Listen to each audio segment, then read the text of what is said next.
cut your hair. Cut your hair. Cut it, cut it, cut it, cut it, cut it, cut it, cut it. Hi everybody, welcome back to my channel and welcome to another episode of Hair Dilemmas. If you happen to come across this video and you've never seen me before in your entire life, my name is Brittney Gray. If you've never seen one of these videos before, Hair Dilemmas is when I answer your direct messages from Instagram here in a video. So we're gonna get into it today.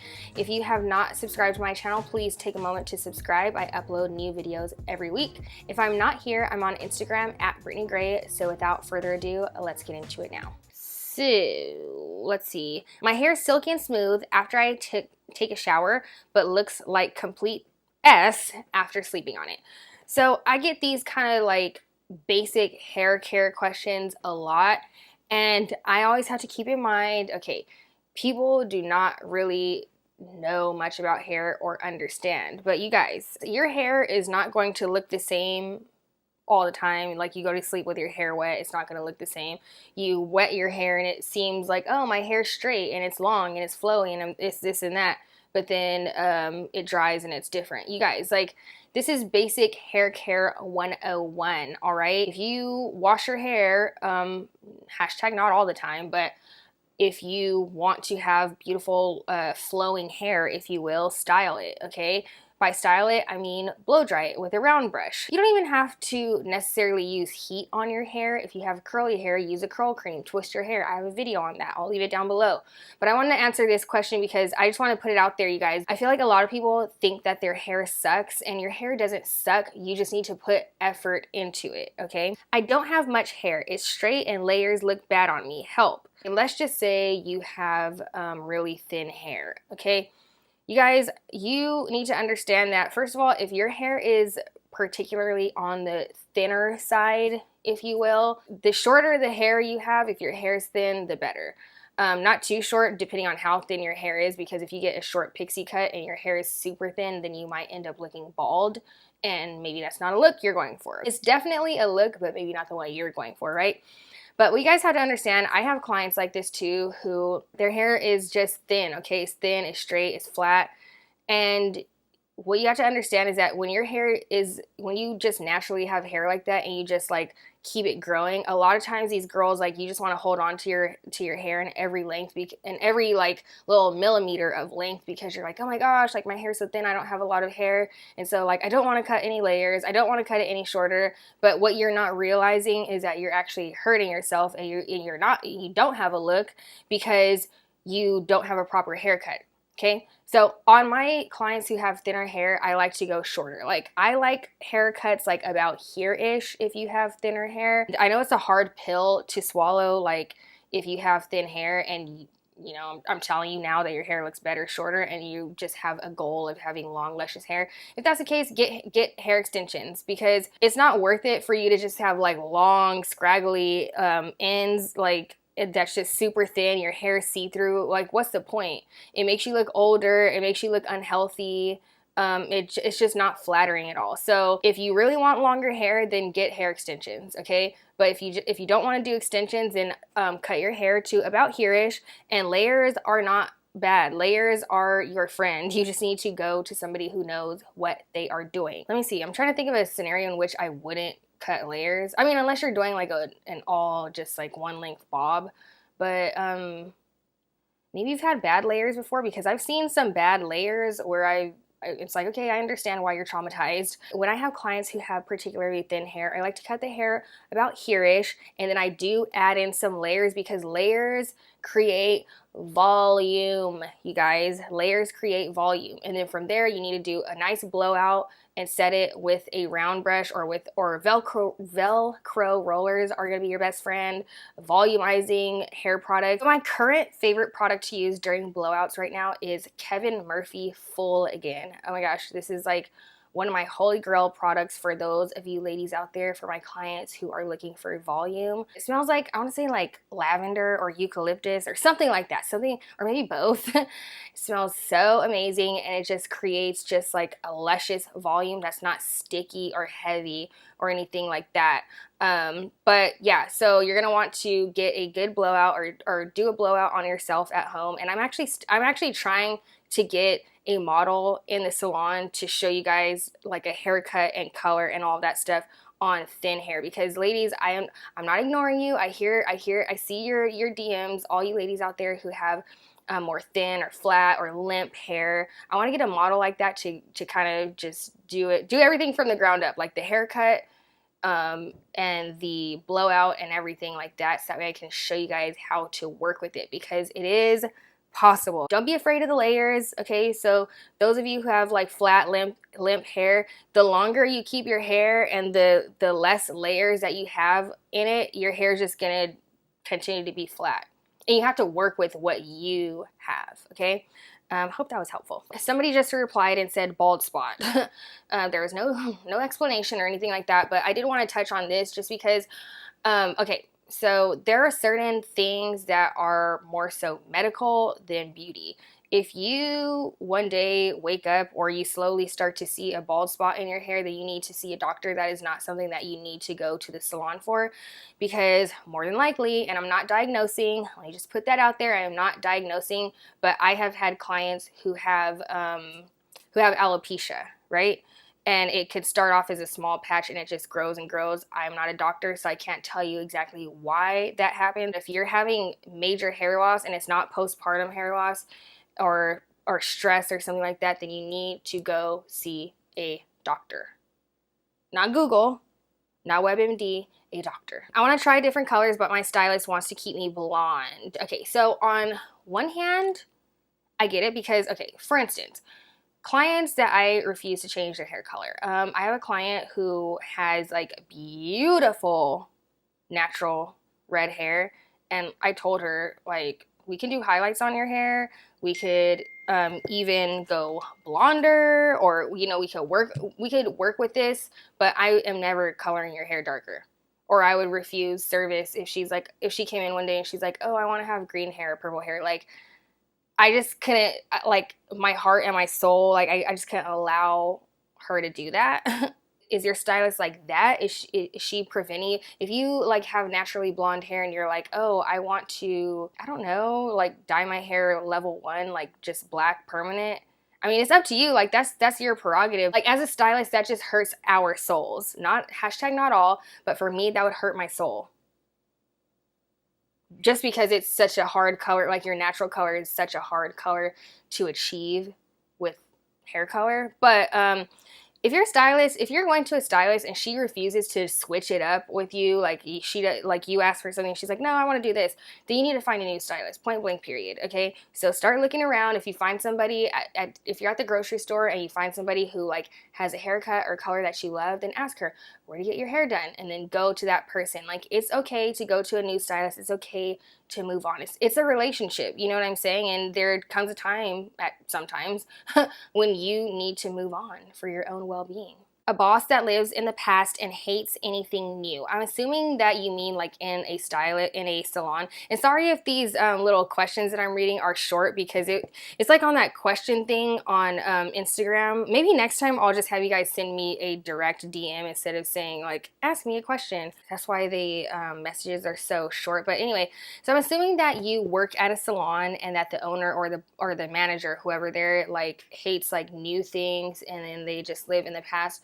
Like, the thing is, you guys, or if you're watching this, hopefully you are, the thing is, either you have to move on, and if you don't have that option because you live in a small town, then just do you, boo. Like, do you. Like, is your manager telling you that you can't do a service, or you can't do balayage, and she's like, oh, we still want to do like highlights with a cap on it, you know? But if you're coming to a point where you're not happy with the leader of that establishment, then you need to move on. Otherwise, like, just do you and continue to do that, and you never know, you might convince her. If you have happy clients, then you might convince that person, him or her, to update their salon or update their skills, because at the end of the day, like, it's about money. Like, don't you want to make more money? Actually, some stylists don't. Some salons don't want to make more money. Actually, I was just gonna say that, like, it's weird to me, because to me as a business owner, like, I always try to think of ways like, okay, like, how can I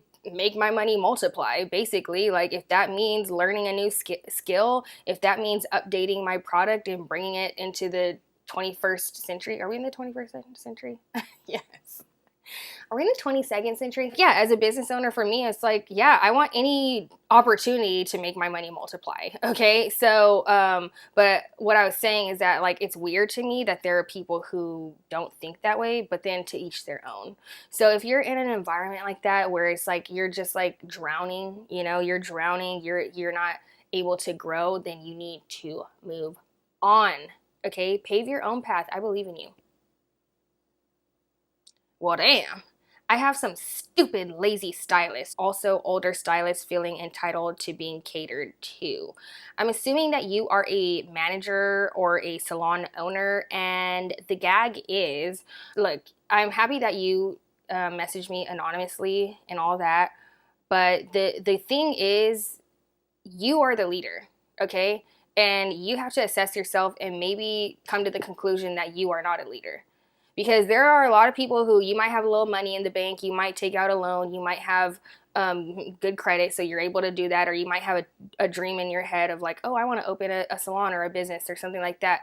But the thing is, if you are not ready to manage other people and have tough conversations and things like that, if you're not ready to be a leader, maybe it's not in you. And that's okay. Being a leader is not in everybody. The fact that you're just like, oh, I have stupid, lazy stylists, and you think that they're incompetent, apparently, is just, well, that's a reflection on you. Okay? Because you're the one who hired them. You're the leader. You're the leader of that salon, okay? So you set the example first. Okay, if you don't have communication with them, just like older entitled stylists, like, I know what you mean, because sometimes for me, working with older people, sometimes they try to undermine you, or, you know, like, they're set in their ways, but you have to be a leader.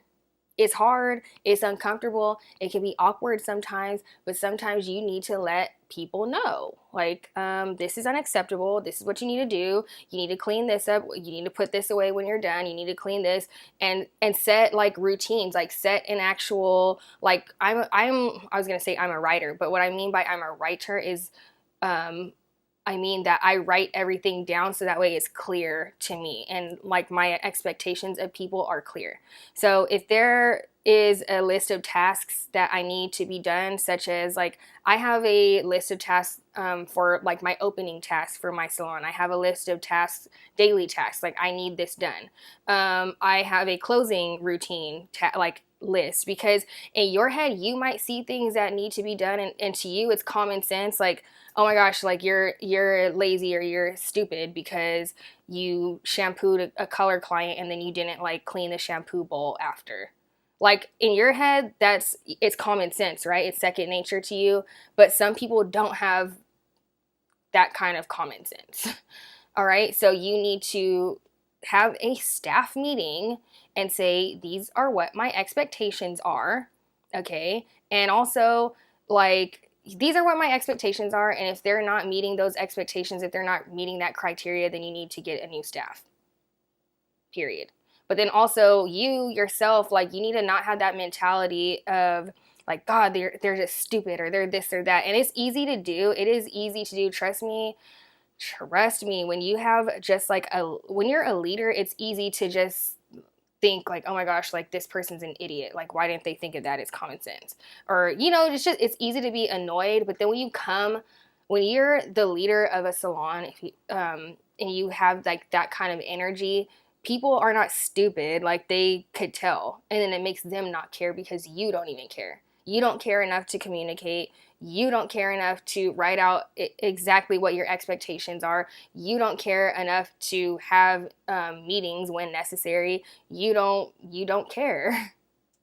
And your energy is just negative. So I don't know, if somebody secretly thought about me, like, oh my gosh, this girl's an idiot, then I'm gonna leave. I'm gonna leave, okay? I'm gonna go elsewhere. That's just me personally. Try to evaluate yourself and maybe what you're doing wrong as the leader of that place that is making it not run smoothly, because it all starts with you. Okay, you might have some bad seeds here and there, of course, like that's just working with people just in general. You're gonna have bad seeds here and there, but it's your job to pay attention to who you hire and also fire people when necessary, and also be a leader. Okay. Clients showing up early or late. Okay, so let's talk about the late thing. The late thing is this: you need to have a policy, and you need to state in your policy and stick to your policy and say, like, my policy is I give you a 15-minute grace period. After that 15-minute grace period, sometimes, to be honest, like, depending on my schedule, like, I'll be nice and I'm just like, okay, I'm understanding, like, stuff happens. Or else if you call ahead of time or something like that, it's like, okay, I understand, stuff happens. However, after that, like, if I'm booked back to back especially, then it's like, well, you missed your appointment and I'm going to charge you for it.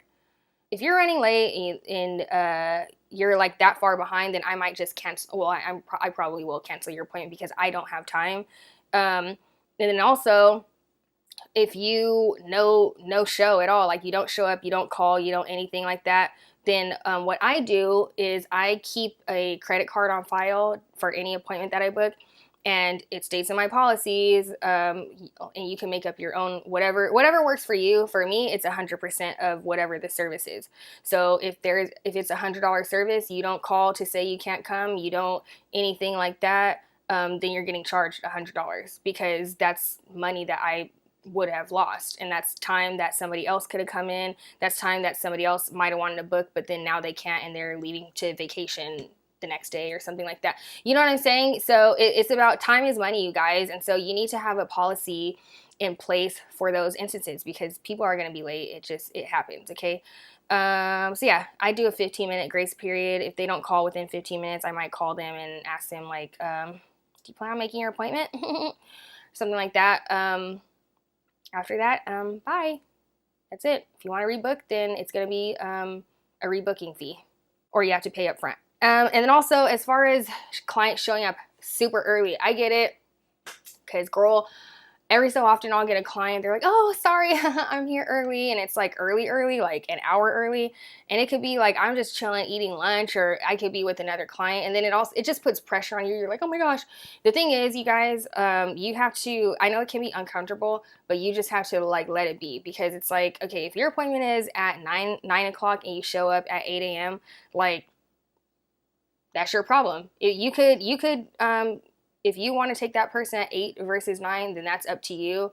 Sometimes it actually works out. Like, for me, sometimes, like, I don't know, I might have a gap in the day, and then they're like, oh my gosh, like, I'm like around your salon early. Can I come early? And it's like, yes, like, yeah, come right now, so that way I can leave work earlier. But other than that, like, if they're there early and, like, it's not that kind of situation, then they have to wait. If it doesn't work out for me, then they have to wait. If I need to eat and you're an hour early to your appointment, then, like, I'm going to eat and not care. Like, entertain yourself. I just want to make a little public service announcement, because I know that sometimes clients do this, which is actually kind of rude. They don't know, hashtag not all. Sometimes people will show up early just to put you in a position where you feel uncomfortable, so that way you can rush, because they need to be somewhere, even though they know that this is what your schedule was. They know, like, okay, you're booked for 9. That's the earliest I can take you, but they'll still come early just on the off chance that you can take them early. Like, clients, please don't do that. That is, like, so rude. It's inconsiderate. There's something about that that's just it's not a good look. Like, your time is more valuable than mine or something. Like, I don't understand. So don't do that. It's not cool. My ends are damaged. It makes my entire hair look fried. Cut it. Cut it. Cut it. Cut it. Cut your hair. Cut your hair. Cut your hair. No, don't, like, buy some BS product to seal your ends. Cut your hair. No, don't make some like DIY deep conditioner. Cut your hair. Cut it. Cut it. it'll grow. Like, it will grow back, I promise you. After I dye my hair, it gets flaky. Any tips? The same thing happens to me. Oh my gosh, like, I mean, that's obviously your body reacting to whatever you're putting on your scalp. Like, it's probably an allergic reaction. Again, I'm not a doctor, but that happens to me. Anytime I just like tone my hair, just gloss my hair. That's the only color that touches my scalp. But every time, like clockwork, my whole scalp will flake off. And I think that's my body telling me to not do that anymore. But I can't. So I would talk to your doctor first and foremost if it's like that serious. Like, to me, like, my skin's not broken or anything like that. Like, it's just like I have dandruff. Like, after when I'll gloss my hair, I'll wash it, blow dry it, and then like I'll wear my hair for a couple days and I'll notice that my scalp is like flaking off of my head. And then what I do is I'll just do a oil treatment on my hair. I have 2 videos. I have one where you can do a mayo hair treatment at home. That really helps. Or else another oil scalp treatment. You could do that and it'll eliminate it. Use a dandruff shampoo and it's gone. So I can totally relate, girl. I left my clients to move with my husband and I'm unsure if I want to start from scratch again. Girl, I know what you mean. Like, it is hard when you move to a new city. You're gonna have to start from scratch, but think about the bigger picture, okay? So do you want to stay in this industry? Like, okay, if I were to uproot myself right now and move to another city or another state or something like that, I'm gonna build a clientele, okay, from the ground up. And I'm not gonna say it's not that hard, but if you really want to be in this industry and do it, then you can. It is possible. It's hard.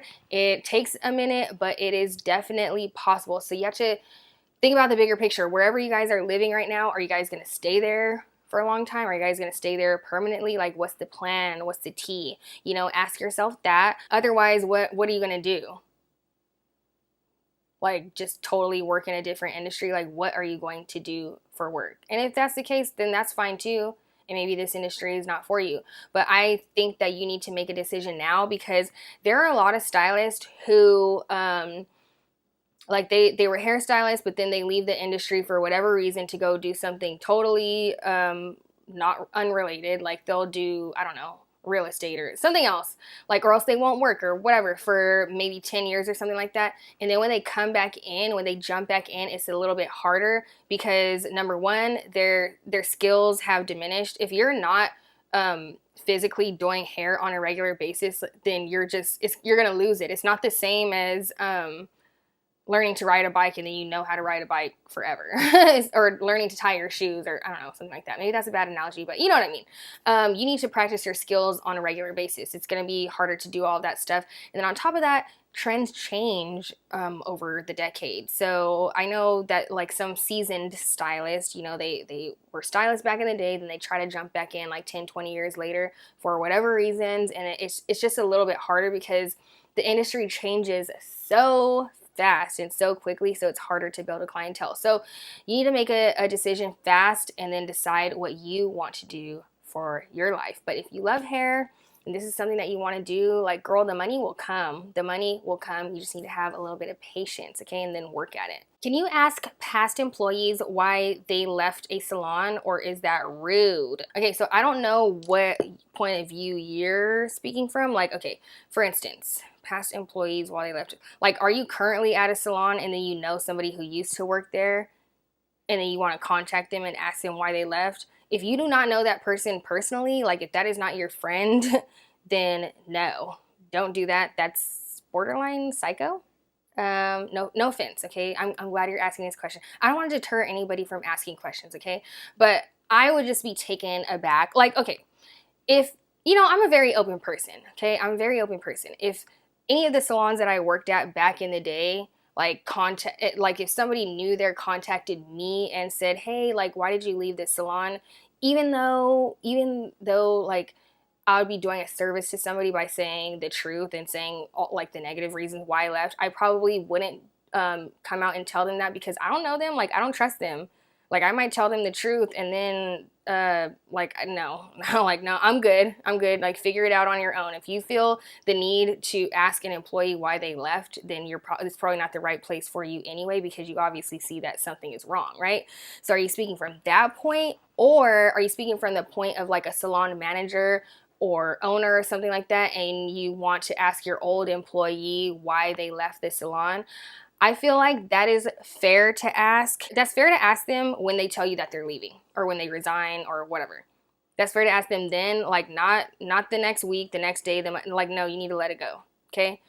As soon as somebody turns in their 2-week notice or however they do it, they let you know like, hey, I don't plan on coming back next week, then you need to ask them then and there like, hey, is there anything that I did wrong or whatever? You know, ask them something like that then and there, and if you didn't do that, then it's too late, okay? They'd be doing you a favor by even contacting you back. All these scenarios would be doing you a favor. So basically, the point that I'm trying to get at is don't. And if you do, then that should either be your friend that you know personally, like a personal friend, or if you are not firing somebody, but if somebody resigns, then you need to ask them during that moment, or else it's going to be a mystery forever. Trying to go a longer period of time without washing my hair, but after 1 to 2 days, I feel like it smells. Okay, dry shampoo. Try dry shampoo. I'm not sure if you've done if you have done that or not. Like, wear your hair up in a bun. Put dry shampoo in your hair, okay? Like, experiment to try to stretch it. Like, at first, maybe try to go 1 extra day, and then from there, like, go a little bit further, you know? So you're gonna have to probably wear your hair up, probably wear dry shampoo, but then at the same time, like, there are certain people, honestly, like, there are certain people where it's like, you need to wash your hair every day. And I have a video on that. If you are wondering how often you should wash your hair, I talk about it in depth. I talk about textures. I also talk about your ethnicity and typical hair types that different ethnicities have and why this ethnicity may need to wash their hair more or less than others. I have a video all on that down below. Okay, so go ahead and watch that. How to deal with stylists fighting, but you are trying to stay neutral. Oh my gosh, like, I didn't realize how many, look, I did not realize how many stylists follow me or salon owners or whatever. You guys have some real, like, salon dilemmas. Does that need to be a new series? Salon dilemmas? When you're trying to stay neutral in, like, salon drama, don't engage. Don't engage. I know it can be draining because it's just like, damn, like, I'm trying to go to work and get my coin, okay? Like, I don't care if you don't like this person, that person, or whatever. Like, if you're trying to stay neutral, as difficult as it is, do not engage and they will get the picture. As soon as somebody comes up to you and starts talking to you about like, oh, did you see what so-and-so did or wore or blah, blah, or did and blah, blah, blah, just like let them know. You need to let people know. Moral that's the moral of this video and a lot of these scenarios is you need to let people know, okay? And just let them know, like, you know, I don't care, I'm not interested, or like, I'm staying out of it, I'm not interested. And they'll be like, oh, okay, and they'll know not to mess with you, and they'll know not to talk to you about any of this stuff, and they'll know that you don't care. There's just certain people out there who they just want to like, like, just, it's just drama, drama, drama, like all the time drama. Just like, don't give them anything to work with. Just be like, okay, like, or just say, I'm not interested. And then they'll get bored of like trying to tell you because they want somebody to like fuel their fire, you know? So just tell them, I'm not interested, move along. I get this question a lot and I want to answer it. I probably answered it before, but I want to answer it again, and I'll probably answer it more because it's so important for everybody to know. So, what do hairdressers think of clients who are more quiet and don't want to talk so much? I'll get messages where people are like, I want to go to a salon, but like I'm really socially awkward, or I'm shy. It's paralyzing, okay?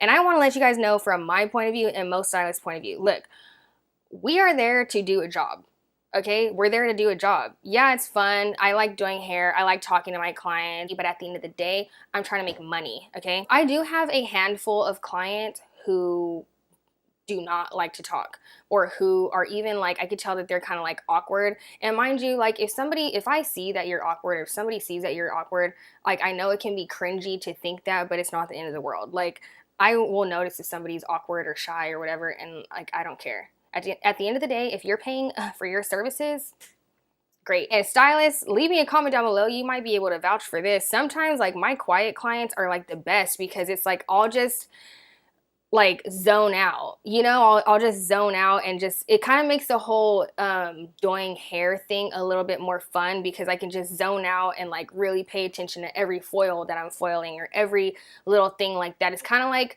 working on a mannequin head. I have certain clients where it's just like they come in, hi, and we'll like do the basic like, oh, how have you been, or how's it going, or consultation and whatever we're gonna do. Okay, cool. And then they're quiet. Find somebody like me who just wants to go do their job and go home. Like, I don't invest my everything into talking to my clients and doing all that stuff. At the end of the day, like I said, I want to make money. I want to do my job. I want you to be happy. I want to be happy, and I want to go home. If you prefer to be quiet, then that's fine. And again, sometimes stylists, we prefer clients like that because we could just like zone out, pay strict attention to what we're doing on the hair, and just chill. All right, you guys, so that is it for this video. If you have any questions about your hair, then feel free to send me those on Instagram via direct message, and it might be featured in one of these hair dilemma videos. Leave me comments down below and let me know your feedback. If you have any hair tips, hair advice, anything like that, or even salon advice. Shockingly, I didn't mean for it to go this way, but shockingly, I have a lot of just salon life questions. So sorry if there weren't enough hair questions. I don't even remember everything that I answered right now, but if you have any advice or any feedback at all, then leave it in a comment down below. So I'll see you guys in the comments, and then you guys will see me in my next video. So thank you so much for watching. Bye.